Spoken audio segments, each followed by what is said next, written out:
Welcome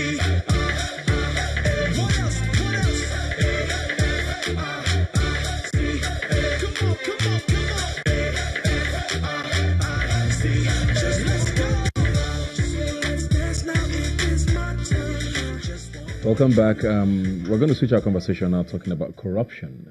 In 2015, Mr. President was pretty much elected on that ground. He made a lot of promises about how he was going to tackle corruption. He was a man of integrity. And 3 years, close to 4 years down the line, I don't know that we've done very well with regards to the Transparency International rankings. We haven't moved that much further than we thought we would. A lot of people are complaining about the kind of prosecutions that are going on because they seem one-sided. So we're going to be talking about that and more. I have here with me Akintunde Babatunde and Lionel Suna. Thanks for being here today. Yeah, thanks for having me. I want to start with the big elephant, which everybody keeps talking about, but nothing seems to be happening about, which is the Kano State Governor, Ganduje, who we've had, I think, 6 videos now, I believe, allegedly, because nothing is confirmed here, whether we like it or not, of him taking money which seems to be for contract and a kickback, and we haven't seen anything concrete happen. We just know that the House called him in, so he sent a representative at the time, and then now there's an injunction that videos cannot be released anymore.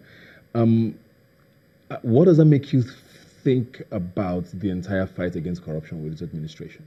Okay, you see, the issue we have with corruption in Nigeria is just the fact that anti-corruption fights can only be credible when there is no political interference.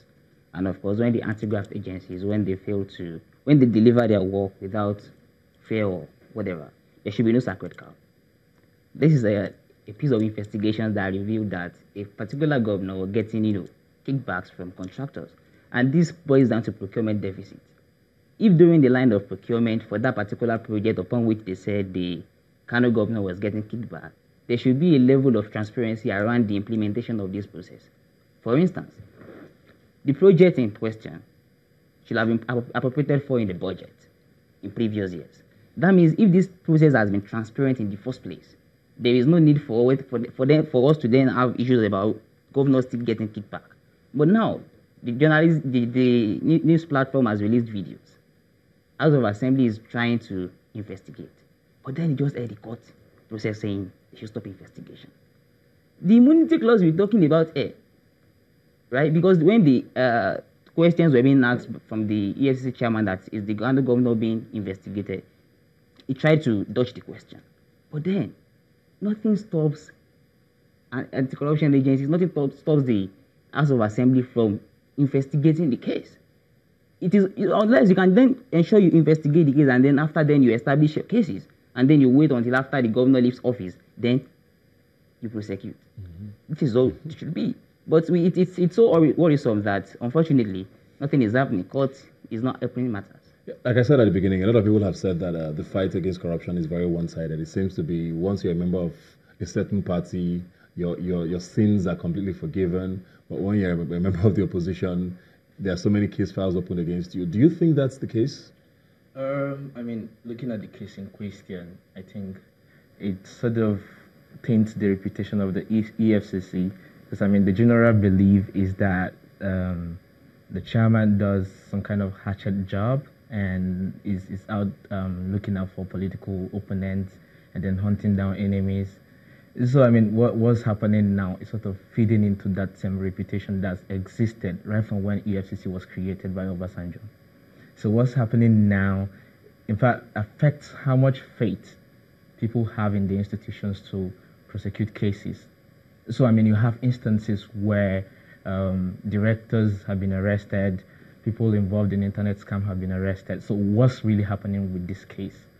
So like you said, there's an immunity there. So, what could possibly be done in a situation like this? Probably follow up on the case and then wait until he's outside. But that also shows us that, the laws themselves are really weak. Because when you have immunities, it means you're sort of taking away some people from being prosecuted.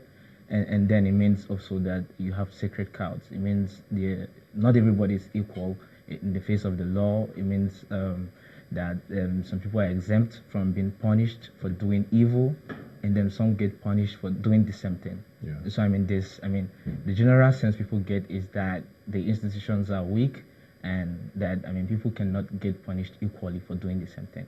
But do you think we're being too hard on this government? I mean, I know that there's a lot that needs to be done, a lot more that needs to be done, but you can't argue against the fact that the corruption issue in Nigeria cannot be tackled overnight. It's something that is everywhere. We see it every day, besides even outside of government. But we've had a few people prosecuted. We've had some high-profile ex-governors even prosecuted. These are things that are happening now that didn't necessarily happen a lot in the past. Isn't that a positive?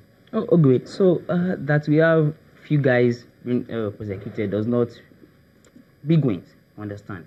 But the issue is that when you have cases where sitting officials are being indicted of corruption cases, and the government just keep like, no, like pretend like nothing is happening, then you'll be like, so citizens are there, they read news every day, they know what is happening in government, so they are expecting big cases to be prosecuted. And if this happens, then it serves as deterrent to others. You then try to disallow other people from, engaging into your corrupt practices. But day in, day out, you hear cases of corruption here and there.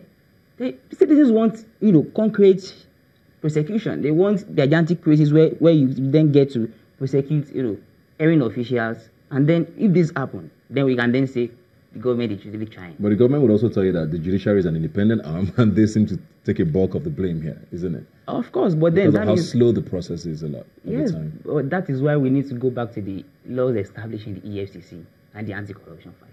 If we go back to the law, then we can then try to do an holistic overview and then ensure that the laws are, are sound and aligning with best practices around the world. And then if you have all this, then we have certain dates for trials. We don't have to drag cases for so long before you prosecute, because if the more you continue to try this case, to drag the feet, then the lesser the momentum, and then people then feel like, oh, let's go on. So we need to be really, really, really intentional about the fight.